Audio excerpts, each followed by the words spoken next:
These distinguished guests and dear colleagues, I'm Janardhan, Director of Research here at the Anwar Gargash Diplomatic Academy, and I have the easiest task of the day, being the MC. Ideally, we should be discussing many more pressing things going on in the world today. However, just as tide and time waits for no one, recent events have overtaken us. This has left the Academy and its partners to deal with a subject of equal importance in the world today, and one that was decided several months ago. So welcome to the first Global South Economic Forum that the Academy is hosting in collaboration with a host of organizations, including the Center of Geoeconomics for the Global South, which is based both in the UAE and India, the Academy of Contemporary China and World Studies, Beijing, and the Emirates Center for Strategic Studies and Research in Abu Dhabi. We are glad that the event is taking place despite unforeseen disturbances in the region and unfortunate cancellations by some of the speakers from the region again. Today, the forum brings together experts, specialists, and key stakeholders who will highlight the significance of the Global South in an evolving multipolar world. Some even dispute whether it's a multipolar world, but that's for another day. It will also underscore the importance of enhanced South-South cooperation in building more equitable and effective economic frameworks. We have a packed schedule that will explore these things through the day. But to get things started, may I please invite His Excellency Nikolai Mladenov, the Director General of the Anwar Gargash Diplomatic Academy, to offer his reflections. Nikolai.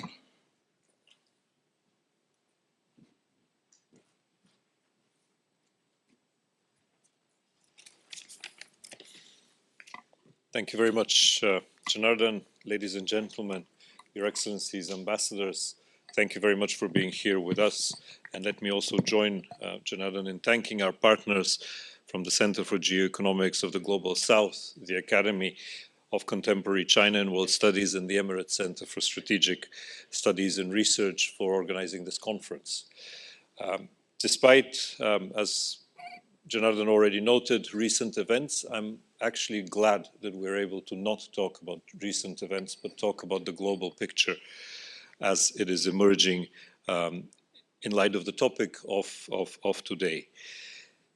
We have come together around this idea to have the conference focused on the global South and as an economic forum because we believe that it is important to create a space where leaders, where researchers, scholars and practitioners from the global South can speak with clarity, speak boldly, and collaborate meaningfully on issues that are of joint interest.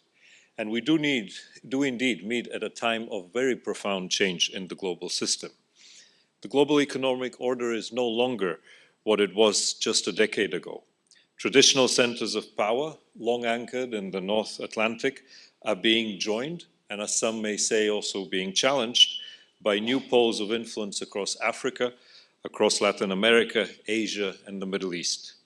The Global South, once treated as a periphery, is emerging as a very complex, very diverse, and extremely dynamic force that needs to be treated with the respect it's due, but also it is shaping not just responding to the transformations of our time. This is not just a matter of geography or demography. It is a matter of agency. We're increasingly seeing agency becoming a core to many of the countries of the Global South and to the Global South in general. For far too long, economic and diplomatic frameworks were built without the countries that encompass the largest part of the global population. And these days, thankfully, are behind us. We're witnessing today a shift not just in the economic weight, but very importantly, a shift in the intellectual leadership, in innovation and in ambition coming from the Global South. From Sao Paulo to Nairobi, from New Delhi to Jakarta, voices from the South are pushing in and rebalancing the global rules of engagement. And they're absolutely right to do so. Let's just look at some of the very basic facts that we have to deal with today. Intra-South trade and investment are growing faster than ever. Many Global South countries now control critical resources for the global energy transition. Over 65 of populations under 30 in the global south. And it's not just that they're there. They're digitally connected, they're creative, and they're ready to shape the future. And today, we look at the global south that is adopting technologies and adapting them to use and leapfrog traditional development models. All of this is happening right in front of our eyes. And yet, with all that potential around us, the global multinational architecture has still not caught up to these changes. And this is why we wanted to have the discussions in the forum today. I hope this is not just a conference. I hope this is the beginning of a process that will allow the researchers and the people joining their forces today here at the Anwar Gargash Diplomatic Academy to co-create, to show solidarity, and to think of the strategic alignment that is necessary in the global south. Here in Abu Dhabi, in the United Arab Emirates, we're very happy to play the connecting role that links north and south through diplomacy, through logistics, through innovation.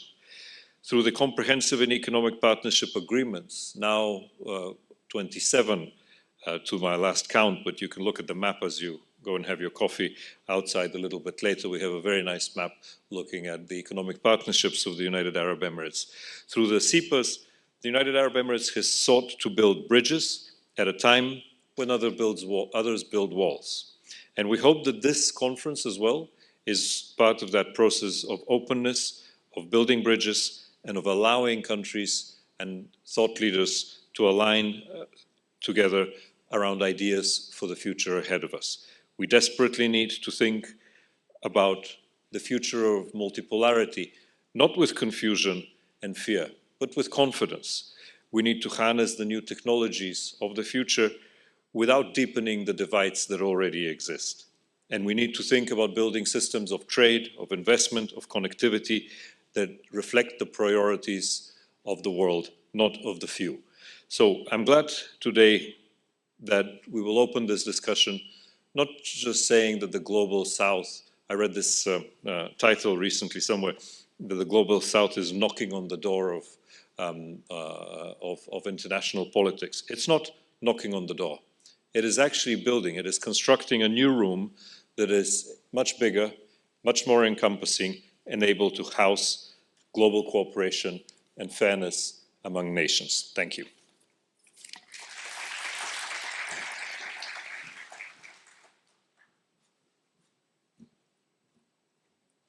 Thank you, Nikolai. Now, please join me in welcoming Mr. Mohammed Saqib, Director and Convener of the Center for Geoeconomics for the Global South, for his opening remarks.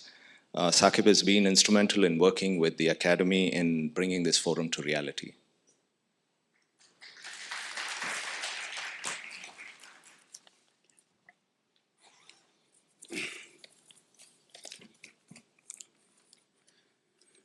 Honorable Minister, Excellencies, friends,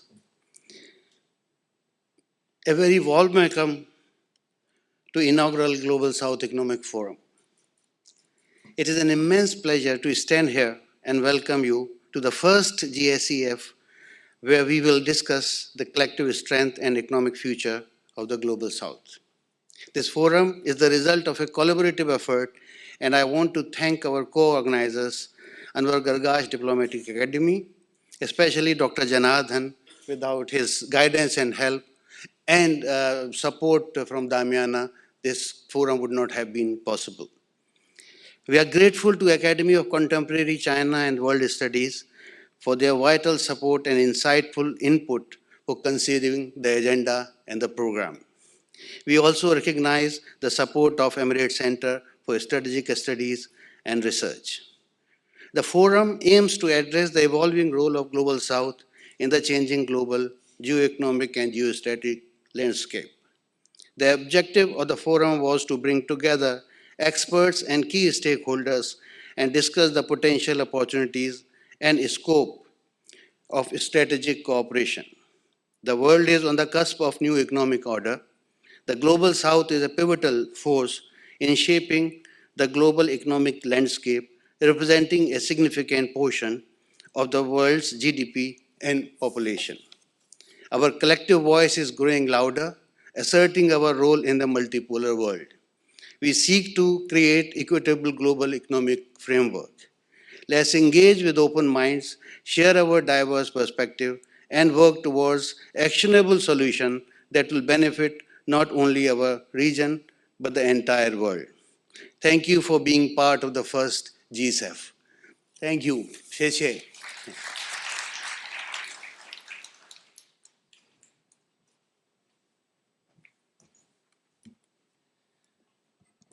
We're now pleased to present a video message from Dr. Yu Yun Kwon, Vice President of the China International Communications Group, and he's also associated with the Academy of Contemporary China and World Studies. 各位嘉宾、女士们、先生们、朋友们，大家好！非常高兴与各位共同参加全球南方经济论坛。我谨代表中国外文局、当代中国与世界研究院，向来自世界各国的嘉宾表示热烈欢迎。在这里，还要特别感谢全球南方地缘经济学中心、安瓦尔、加尔加什外交学院和阿联酋战略研究中心为筹办本次论坛付出的巨大努力。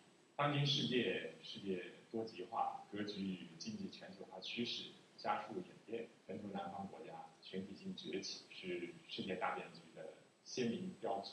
我们面临共同的风险，也正迎来历史性机遇。今天我们围绕全球南方的崛起、战略角色与经济合作这一重要议题展开探讨交流，是汇聚全球南方智慧、共筑全球南方发展的一次重要的契机，具有特殊的意义。面对新形势、新机遇，全球南方国家需要以更为团结的姿态，拿出更为有力的举措，携手创造更加繁荣、更有影响的新时代。下面我与大家分享3点思考：我们需要加强团结协作，提升全球南方国际地位。当前单边主义、保护主义抬头，全球治理赤字与南北发展不均衡问题仍然突出。加强团结、凝聚共识、协调立场，是全球南方国家发挥集体力量的必然要求。未来期待全球南方国家深化协同协作，促进全球治理结构的民主化变革，推动国际秩序朝着更加公正、更加平衡、更加包容的方向发展。我们需要深化经贸合作，激发全球南方经济活力。全球南方占据世界85%的人口和40%的 GDP 总量，不仅拥有丰富的资源禀赋和巨大的市场规模，而且正在加速推进工业化、城镇化和数字化进程，经济增长潜力巨大。未来期待全球南方国家把资源禀赋转化为共享繁荣契机，进一步深化经贸合作，降低贸易壁垒，推动数字技术与绿色经济融合，激发全球南方国家发展活力，共同打造21世纪世界经济新的增长期。我们需要密切人文交流，促进全球南方文化繁荣。全球南方覆盖的国家多，地区广，拥有世界上最丰富的文化、最多元的文明、最灿烂的历史，是人类文明发展进步的重要推动力量。未来期待全球南方国家构建多层次、宽领域的人文交流网络，让文化遗产成为文明瑰宝，让民心相通奠定友谊基石，在人类文明百花园增添属于全球南方的绚丽色彩。女士们、先生们、朋友们，中国外文局作为中国历史悠久的综合性国际传播机构，肩负着向世界讲好全球南方故事、促进人类文明进步的使命。未来我们将进一步加强与全球南方伙伴的交流合作，为全球南方迈向更加团结、更加繁荣、更有影响力的新时代贡献力量。最后，预祝本次论坛取得圆满成功。谢谢大家。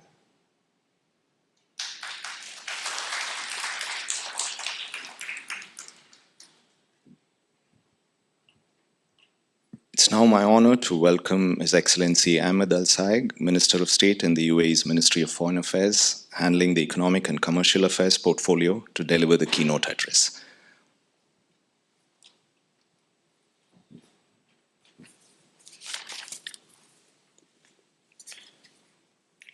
Assalamu alaikum wa rahmatullahi wa barakatuh.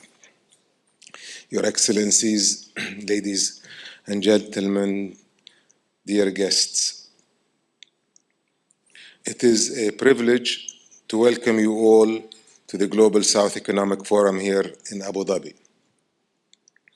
Before we begin, I would like also to applaud the Center of Geoeconomics for the Global South, AGDA, and all partners, including the Academy of Contemporary China and World Studies and the Emirates Center for Strategic Studies and Research, for convening this vital forum.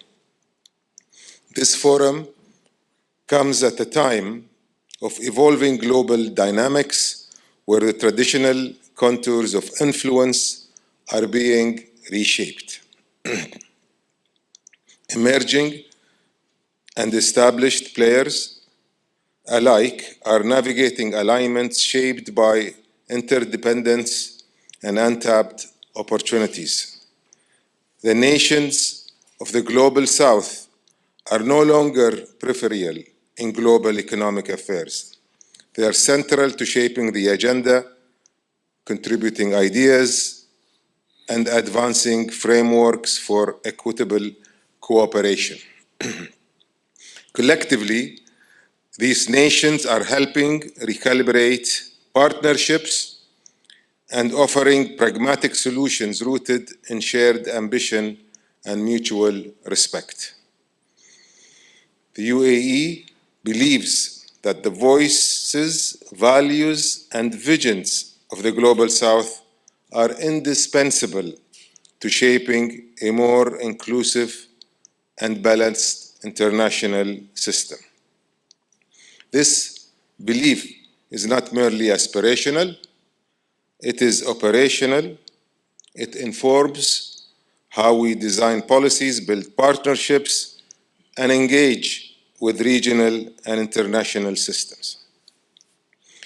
The Global South today holds unmatched potential as engines of growth and innovation, as stewards of critical resources and cultural heritage, and as advocates for a more just and resilient global economy. To realize this potential, we ought to work together to, one, harness emerging technologies, including artificial intelligence, clean energy, and digital finance for sustainable development. Two, deepen economic integration through trade corridors, smart infrastructure, and investment facilitations. And here I am very proud of our record in doing this kind of opening in the region, bringing trade from now across 26 partners, soon 26 partners, freely without any barriers. Third, we have to reclaim global narratives towards inclusivity. And finally, strengthen South-South and equally important South-North partnerships based on mutual respect, shared opportunity, and strategic autonomy.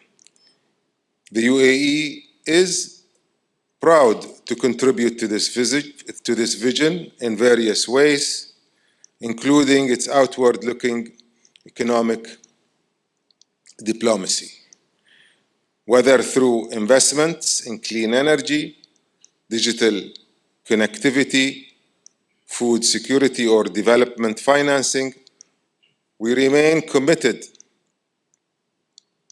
to enabling pathways for shared prosperity. As a nation at the crossroads of continents and cultures, the UAE sees its role not only as a bridge, but also as a collaborator and catalyst for cooperation that transcends geography. Our region has always been open for trade, has always been connected with friendships and partnerships, and I believe this forum today bodes well to continuing this tradition, this hundreds of years old tradition, and I look forward to hearing more about its outcomes. Ladies and gentlemen, also let today's dialogue be a springboard for more ideas, for more innovations, and for more importantly, new frameworks that can power our forward thinking and shared values and collective future. Thank you very much.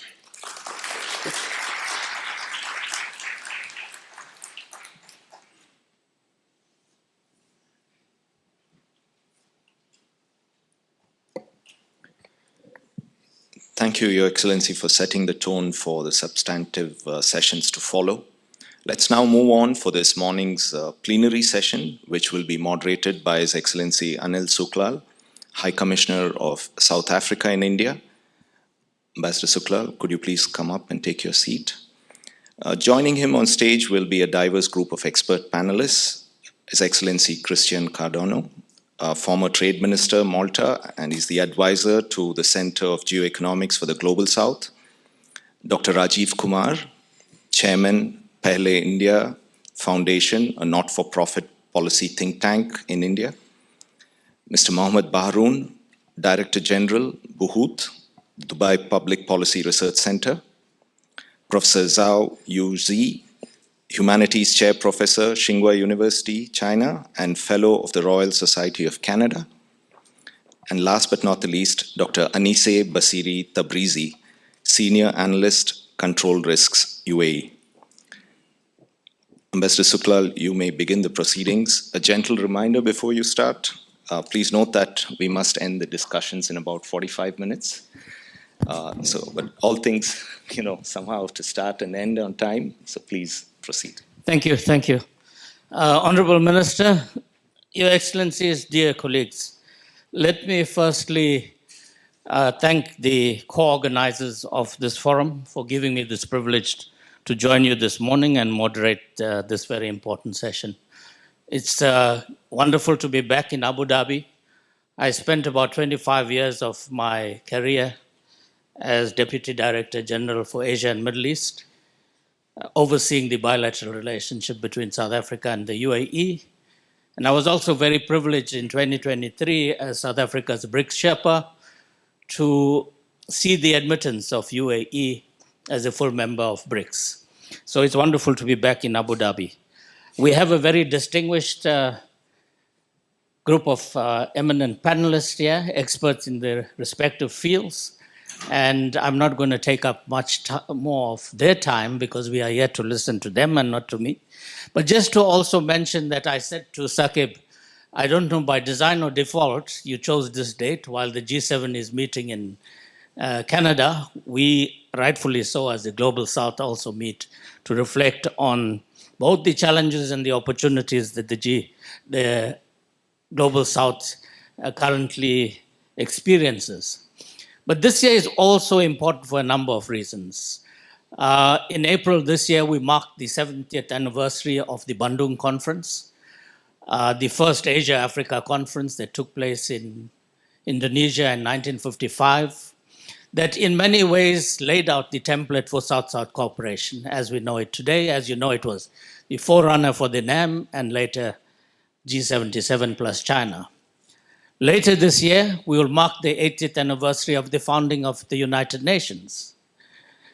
And I'm sure the panelist is going to reflect on the journey we have traveled these past 8 years in terms of the global multilateral architecture and where we are at the present time.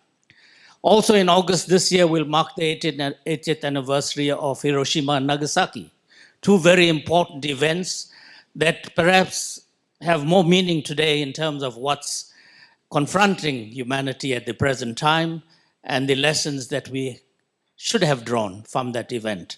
So I'd like our panelists to reflect on all of these as some of the issues that we need to place attention on. And I fully agree with His Excellency Maldanov.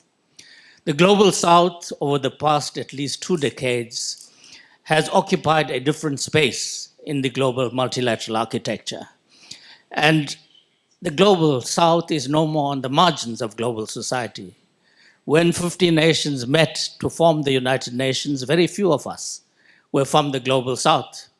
Most of us in Africa, Latin America, and Asia were still under colonial rule. We were not at the table to shape the global multilateral architecture. But we are in a position today to provide leadership.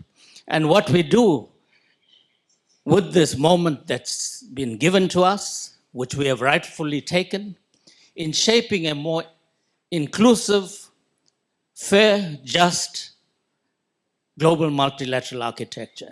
How do we safeguard multilateralism? How do we reinforce the global multilateral architecture, be it the UN, the WTO, the Bretton Woods institution, where we are still marginal? These are the challenges we need to apply ourselves to.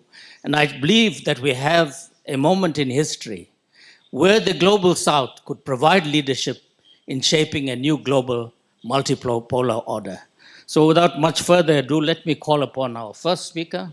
And I must emphasize that we have 5 minutes each. When your 5 minutes is up, I will stop you. I'm a very harsh chairperson. So please stick to the 5 minutes. Our first speaker, His Excellency Christian Cardona, former Trade Minister of Malta. Over to you, Christian. Thank you. Thank you, Your Excellency. Good morning to all distinguished guests, Your Excellencies here, colleagues.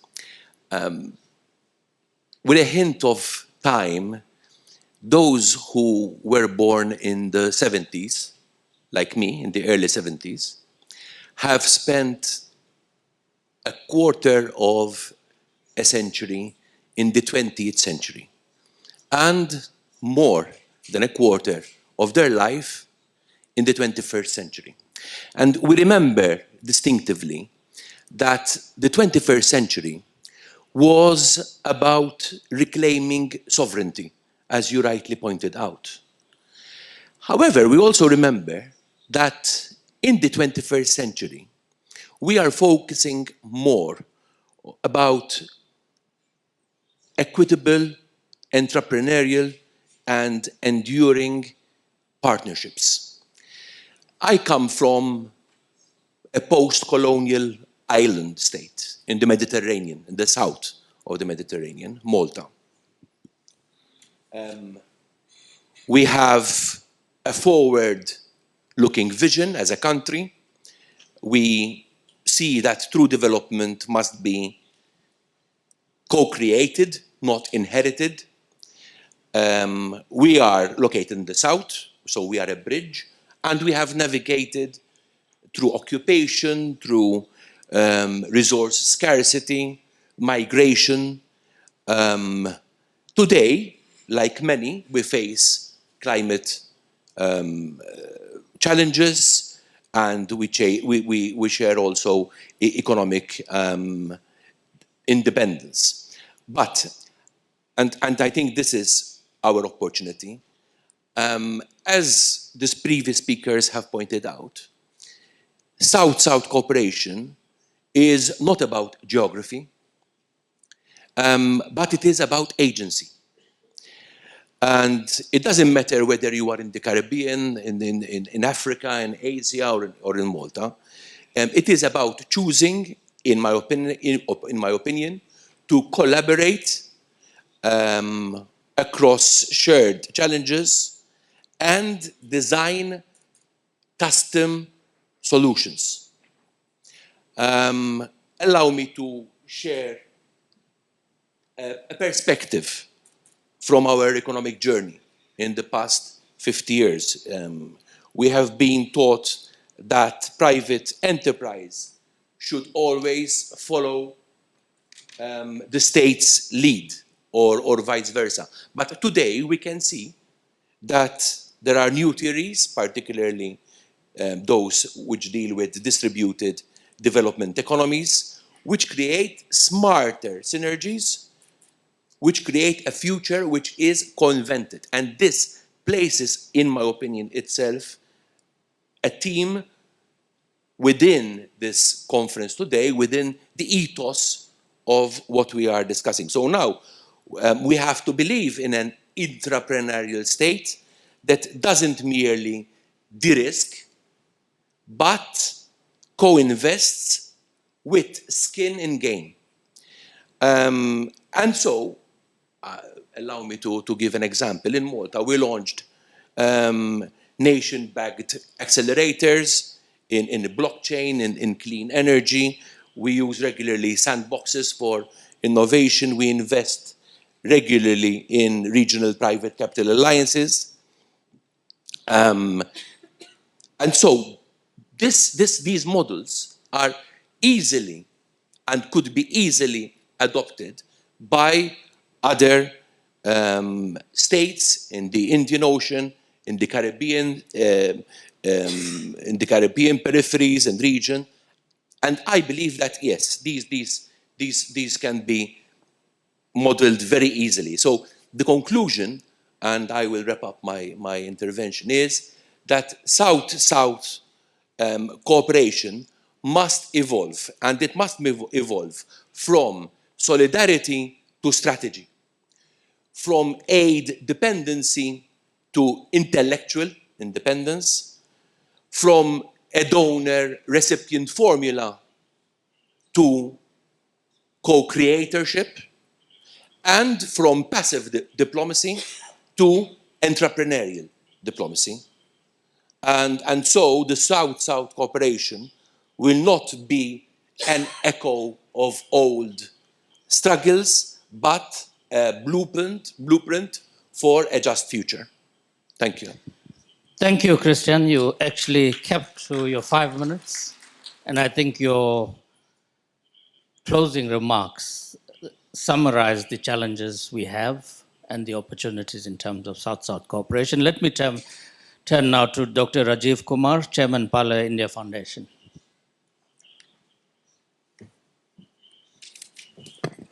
Your Excellencies and friends,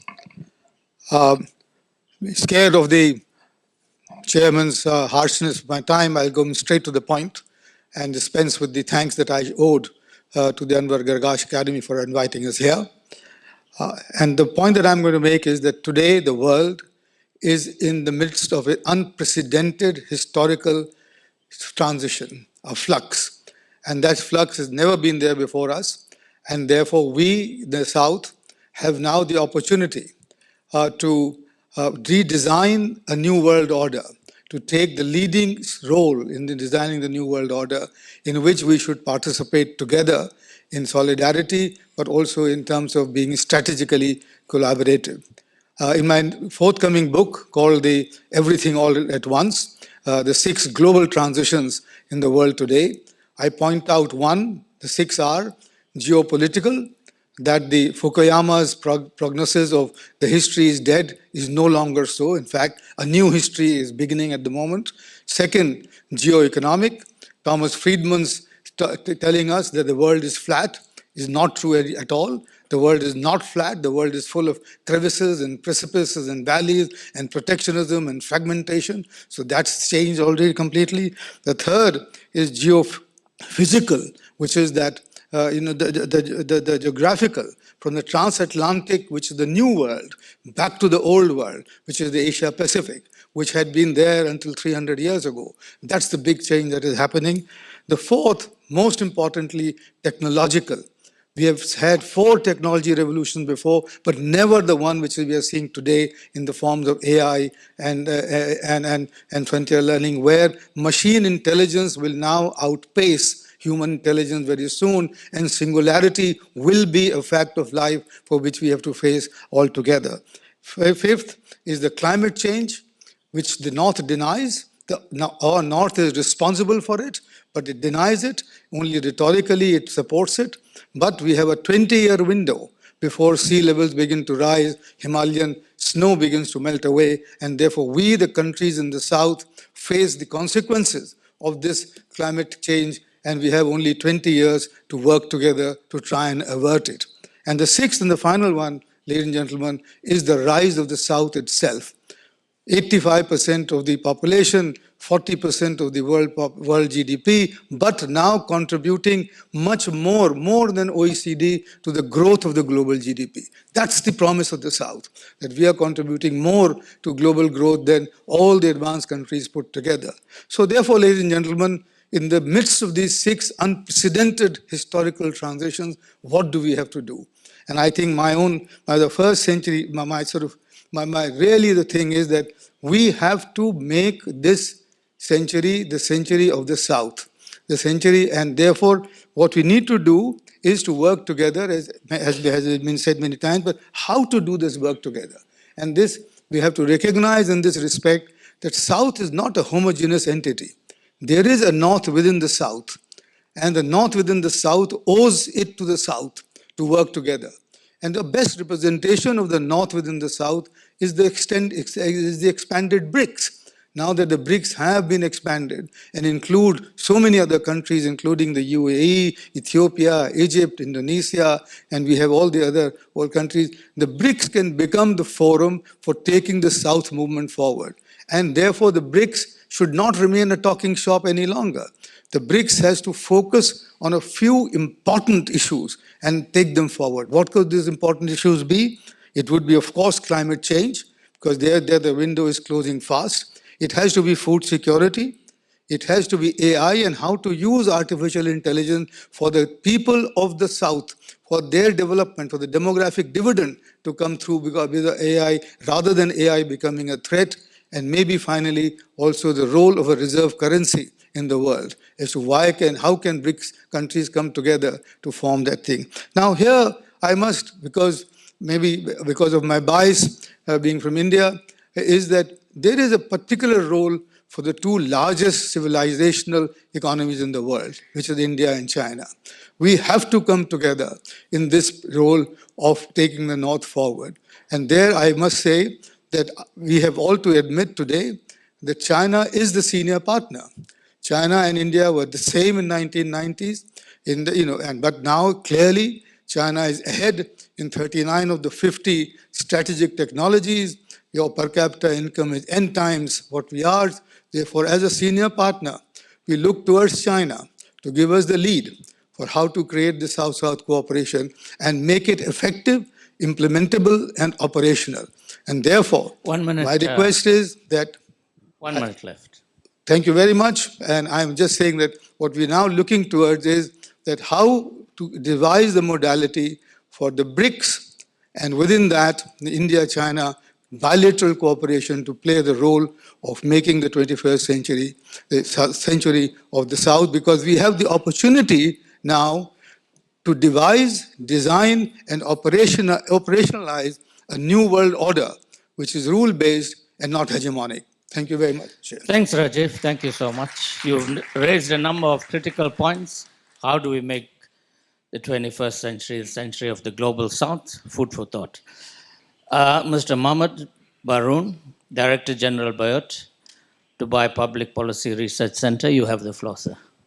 Thank you very much. Good morning to all of you. Thank you again to Anwar Gargash Academy for organizing this session.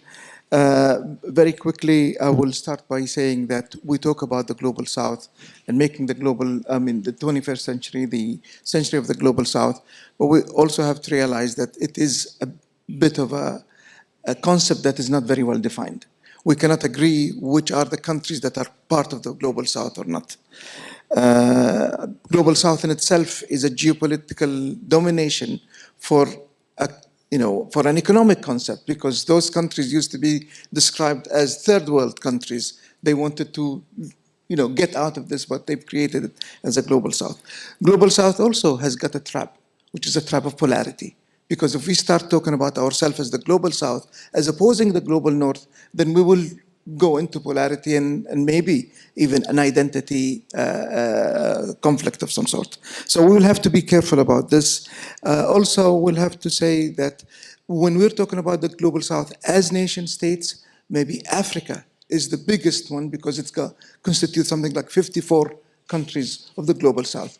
So we can talk about civilizational powers, but we also have to recognize both the members of the nation states that constitute these. What is in the Global South? And this is a realization of our strength. Definitely, this entire region is the biggest when it comes to human resources. So it constitutes something like 85% of the global population. This is huge power. People are not only, workers, but they're also consumers. And that makes important. Energy. It's between 65 to 75% of the global potential of energy reservoirs in this region. So we've got the people, we've got the energy. And one of the most important things today is rare earth minerals. And the reservoirs of rare earth minerals in the Global South is about 70% of the global reserves. So we also got that. But most importantly, this is a water-rich area because we've got 3 oceans across and about between 20 to 25 bodies of water between seas and bays. This is important if you're going to think about blue economy and its ability. So this is the potential of the region. So why haven't we realized that potential yet? What are we missing? And I've, in the title, multipolarity is presented as possibly a way of getting out of this. But as maybe Janardhan has foreseen this, I am critical of this concept of multipolarity. I think polarity is not going to help us. What's going to help us is connectivity. And if we need a body, we keep talking about the Global South, but I think if we want to have a vessel to hold it, maybe we should be looking at the G77, which constitute about 134 countries. None of them is a G7 member. That's a body for us to use. Not only BRICS, not only Shanghai Cooperation Council, but this is a body of nation states that constitute the majority of the Global South. That is something that we need to think about. And the G77 might be far more important than the G7 if they can get organized. But what is the catalyst that is going to organize them? In my view, it's connectivity. Connectivity, if we start connecting those economies with each other, finding a way for facilitating their growth and connecting it together, then that's a way to do it. So, but practically, I will go to this concept of the SEPA. So right now, as His Excellency Nikolai mentioned, 27 ongoing countries connecting to SEPAs. But these are right now bilateral. We need to move it up to either trilateral or, so we need those SEPAs to be connected between more than one and get out of this, bilateral approach. Once we start doing this and create this as a way for connecting other countries within the G77, I think that is the point where that piece of iron can turn into a magnet, just by aligning the atoms inside it. And I'll stop there. Thank you. Thank you, Mohammed. I think you've also raised a number of key questions. Definition of Global South, connectivity. G77, is it as relevant when it was formed in 1964 as it should be today? Let's move to Prof. Zhao Yuji. Humanities Chair, Professor Tsinghua University. Over to you, ma'am.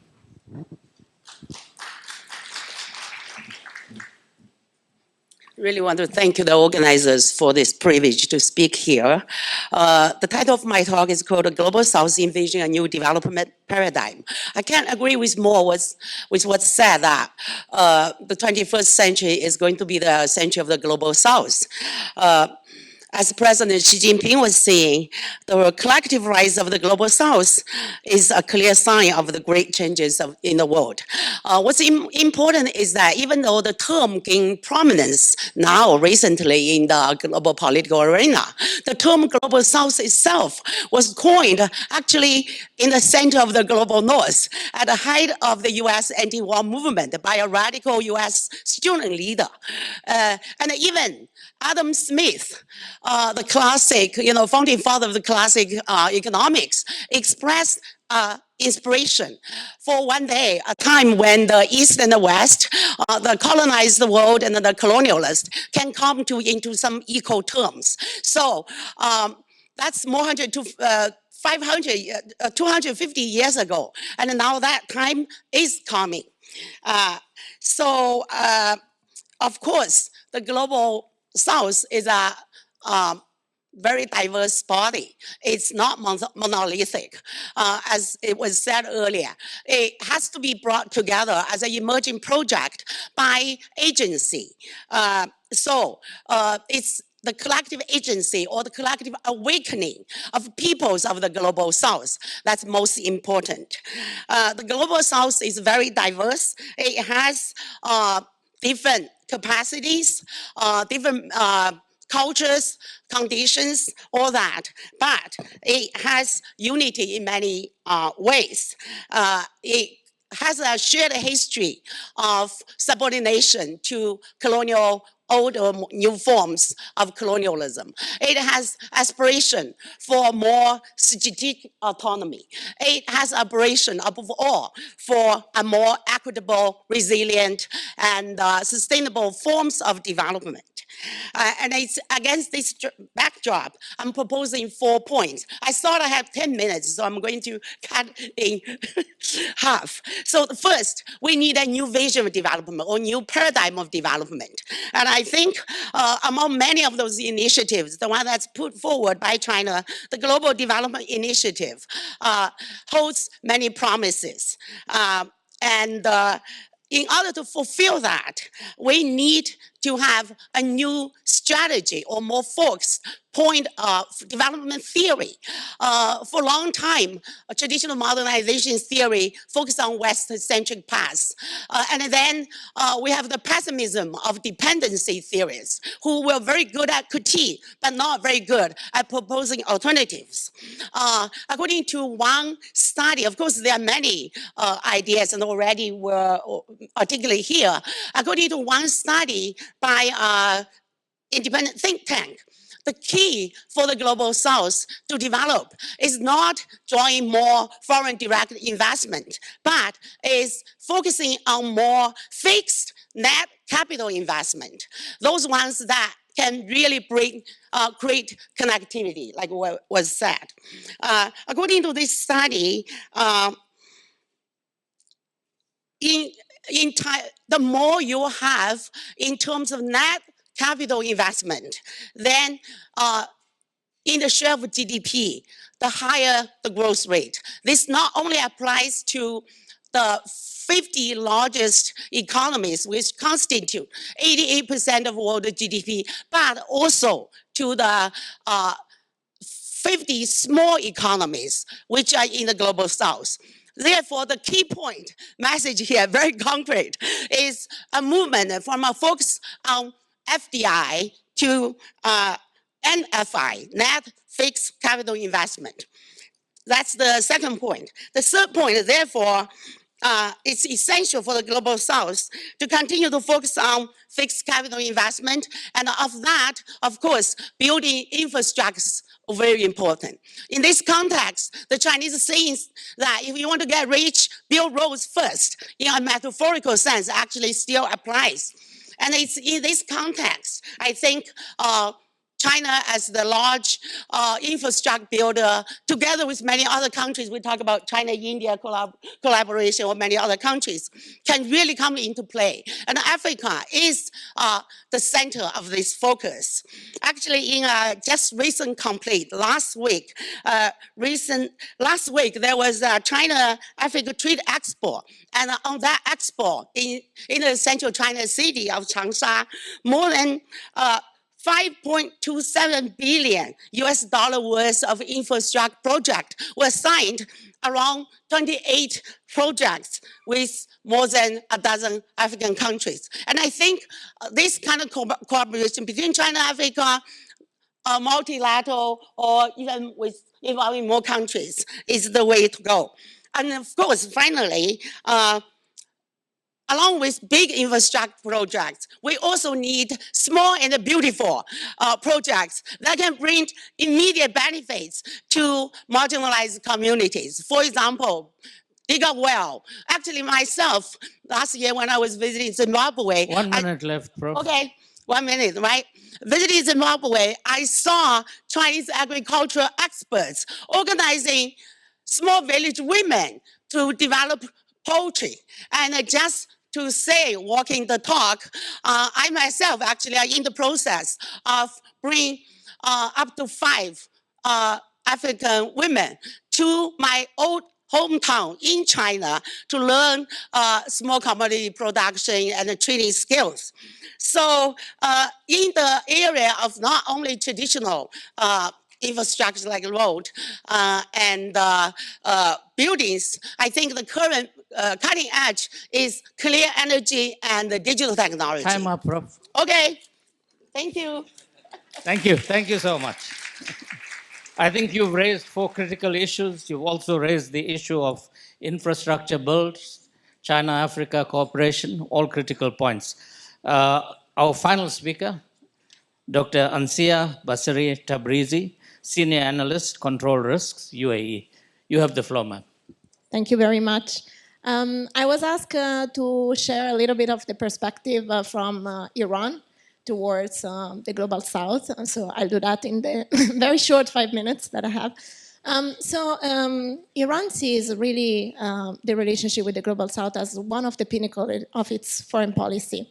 It frames it as a key in building a multipolar world and one that is free of Western dominance. It sees the bloc as a strategic one that can shape an alternative world order. One, again, not led by the West, and that counterbalances the West, if anything. With the West, we particularly mean the US from an Iranian perspective. This is, from an Iranian perspective, very much in line with the goals and vision of the BRICS, non-aligned movement, and the SCO. And I think this is why, we'll talk about it later, Iran has been pushing for becoming member of these groups over the past couple of years. But I think the other important component besides the diplomatic one is also the economic one. So Iran sees this Global South relationship as important to get out of the isolationism that it sees being imposed by the West, but also as a way to increase its economic benefits through bypassing sanctions, through engaging through barter agreements, and with local currency trade. I think this vision has been particularly strong since 2021. The reason being multiple reasons. So first was obviously the failure of the JCPOA after President Trump withdrew from the deal, and therefore there was no longer sanction relief. But also the coming about of the conservative government run by President Raisi, who really pushed for this strategic partnership with countries who are members of the Global South. And in that time frame, we have seen this drive that I was mentioning for membership to the SCO, membership to the BRICS, but also the normalization of relations and improvement of ties with regional countries. And in fact, I think what is interesting is that the pinnacle, if you wish, of Iran's success in the Global South relation was, from an Iranian perspective, the rapprochement with Saudi Arabia in March 2023. Iran described that as the demonstration that an alternative order was about to come and emerge, because obviously that was mediated by China. There was no Western intervention or inclusion in the process, and that was actually going to lead to broader and stronger South-to-South cooperation. So that was something that was really described by Iran as what this Global South vision could lead towards. Now, this vision, while it has been embraced particularly by the conservative government by then, now I think is transfactional. Like both the conservatives and the moderate or reformists, however you want to call them, both sees this as the key, one of the key of the foreign policy. And we have seen that with the current President Pezeshkian and the current government. They basically reinforced all the trends that we have seen at the RIC, both in terms of the strategic partnership with the members of the Global South, but also in terms of trying to see this as an economic resilient way to outweigh what were the sanctions imposed against Iran. However, I think there has been also a realization, especially over the past couple of years, that economically speaking, this vision has a limit for Iran when it comes to the economics. Yes, it's true that it can bypass some sanction. It's true that it can do this barter agreement, this local currency trade, but this is small scale. It's not enough to address the large economic issues that Iran has in terms of needing foreign direct investment. So I think there has been a realization that this vision is to stay, needs to be implemented, but that without sanction relief, there is only as much as Iran can do in its improvement of its relationship with the Global South, particularly when it comes to the economic component. So this is the rationale for Iran going, for instance, into the negotiation with the US, the recent ones.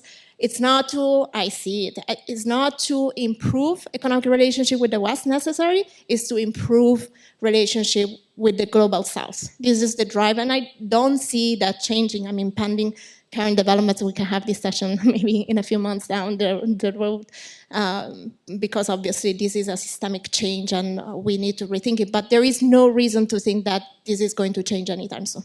Thank you very much.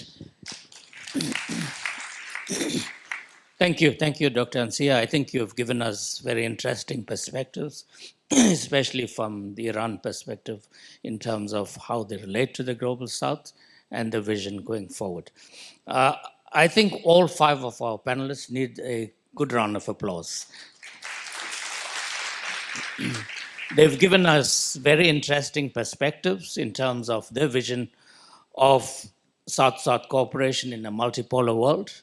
A number of very important suggestions have been put forward for us to digest, reflect on, and see how we can act as a collective. But some also challenging questions. When we speak of the Global South, what do we mean? When we speak of the evolving multipolar world, what do we mean? How do we understand multipolarity?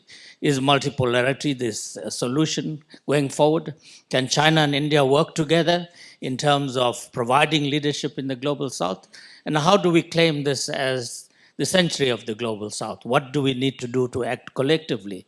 And when we speak of the Global South, the point was also made that within the Global South is a Global North, because the Global South is not exclusive. When we speak of the Global South, yes, it's a terminology that we use very loosely, but I think it's a terminology that's all-encompassing, that is inclusive, that seeks to build a new global order where no one is truly left behind. I know we are doing well with time, Chairperson. We have about 10 minutes left. So what I'm going to do is take the special address now for 5 minutes and then open up the floor for 5 minutes should anyone have any questions or points to make. So we'll hand over now to His Excellency Jiang Yiming, Ambassador of China in the UAE. Over to you, Ambassador.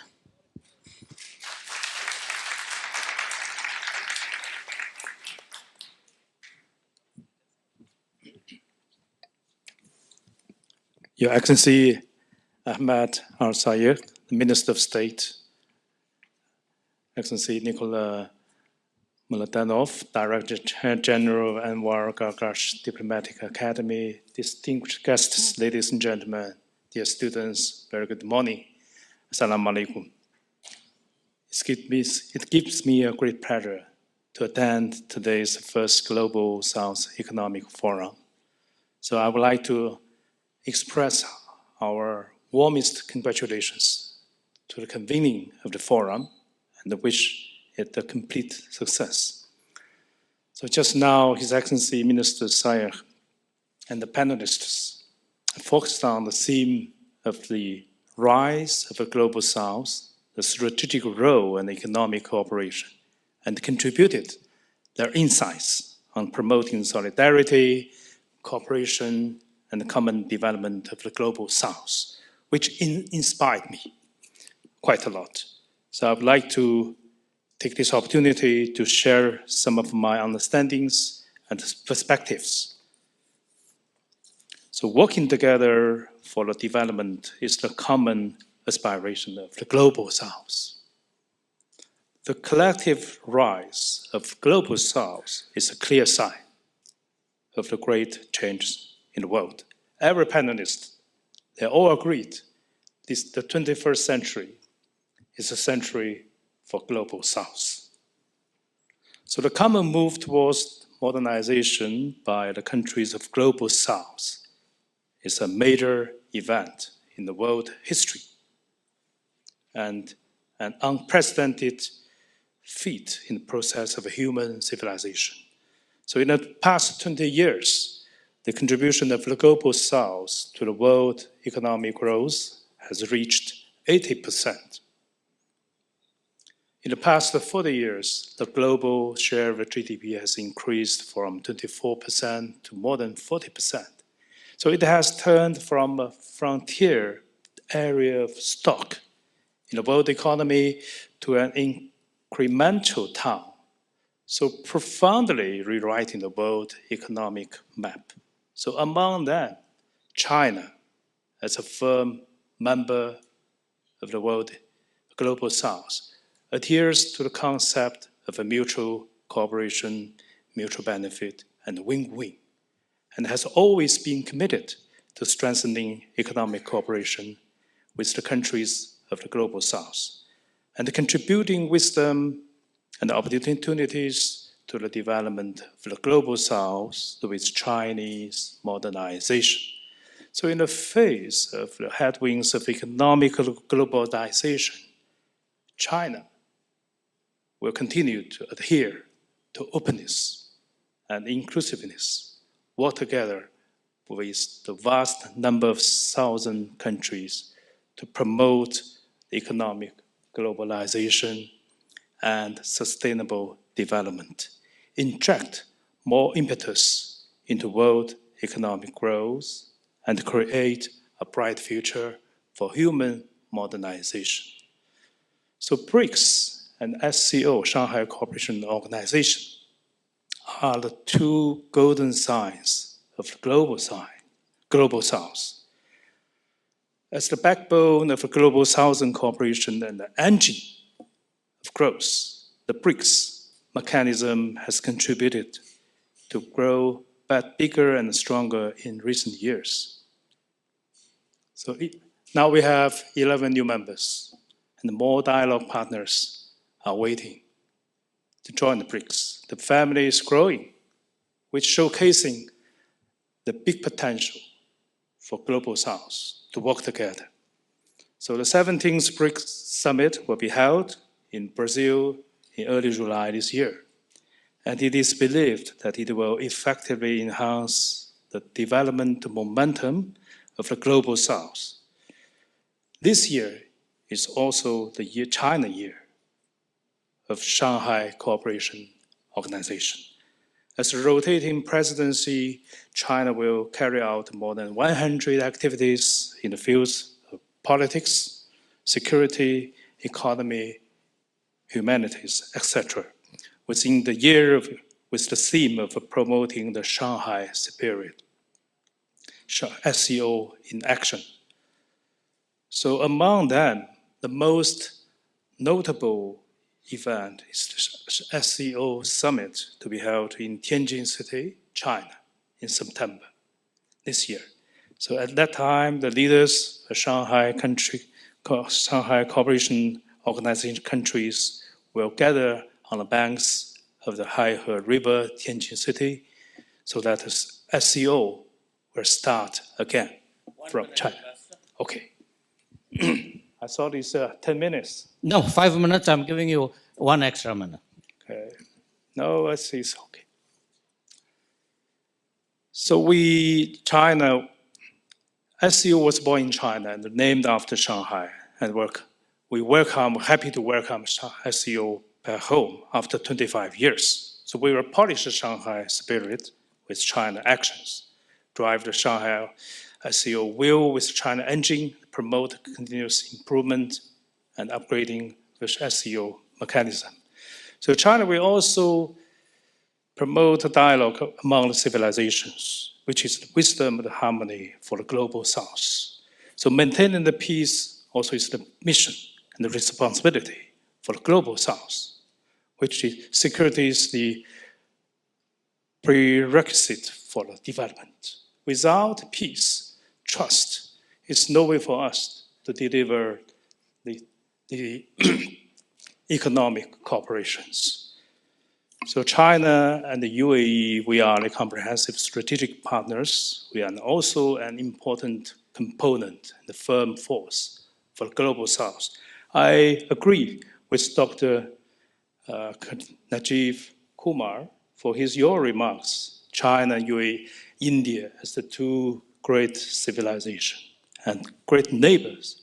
We should and we must live together, work together, unite together with other partners, including UAE, countries from Asia, Africa, Middle East, as well as other global souths.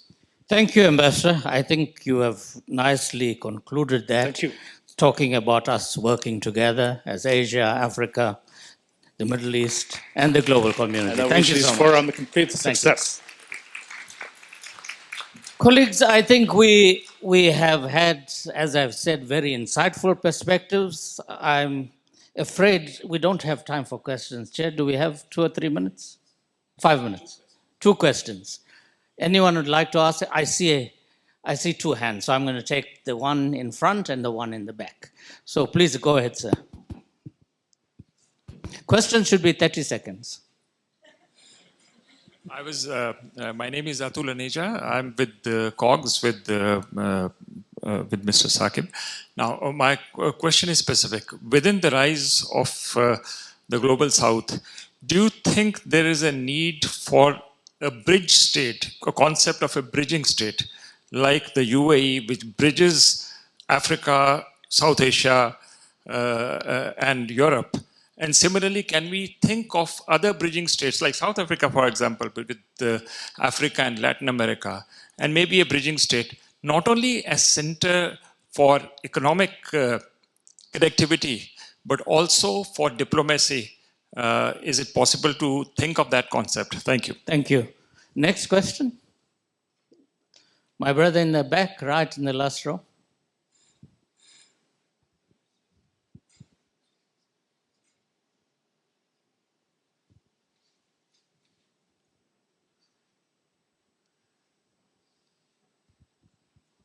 Assalamu alaikum. Thank you so much, Excellencies, a distinguished guest, for this insightful speech. I believe that inclusivity was the most remarkable merit in the South and South cooperation. My question is to Director General Mr. Mohammed. There is a limit to how much inclusive this movement can be based on geopolitics. South has an opposite word, which is North. My question is, do the interests of the South opposing that of the North, as their name suggests, and how can this cooperation extend globally so that there will not be a bipolar situation and an opposing sides of South and North? Thank you. Thank you. Thank you for the 2 questions. One's very specific to DG Mohammed. Perhaps you want to take that first, and any of the other panelists can respond to the question on bridging states. I think both questions are related. The bridging states, I think that's exactly what the UAE is doing. IMEC, for instance, is not between India and Europe. It's between Global South and Global North.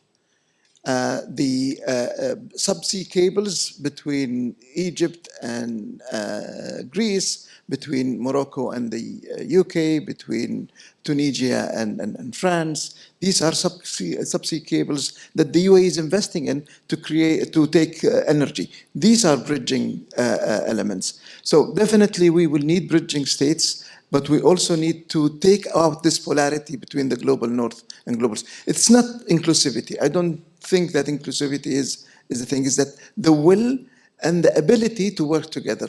Because interest is global. You cannot just make it.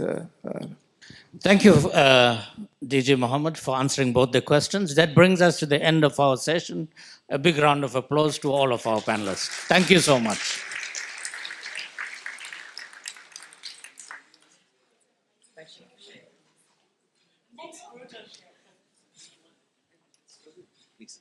Thank you so much. Thank you, Ambassador Suklal, and thank you, panelists, for your thoughts and ideas. Sorry, Ambassador Zhang Zeiming, for rushing you. We apologize. We were running short of time, so we rushed you. Now, may I please invite to the stage Dr. Mohammed Al-Dahiri, Deputy Director General of Anwar Gargash Diplomatic Academy and Director, Strategy and Future Department at the UAE Ministry of Foreign Affairs, and Mr. Zhang Jiyong, Director of the Department of Scientific Research, Management and International Cooperation at the Academy of Contemporary China and World Studies. Mr. Zhang will share with Dr. Al-Dahiri the Chinese Academy's report titled An Evaluation of Governance in the Global South.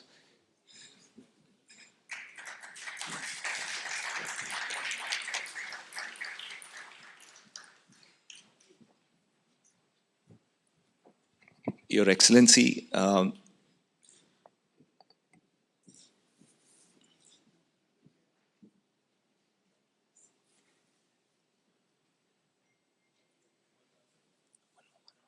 Mohammed, one more.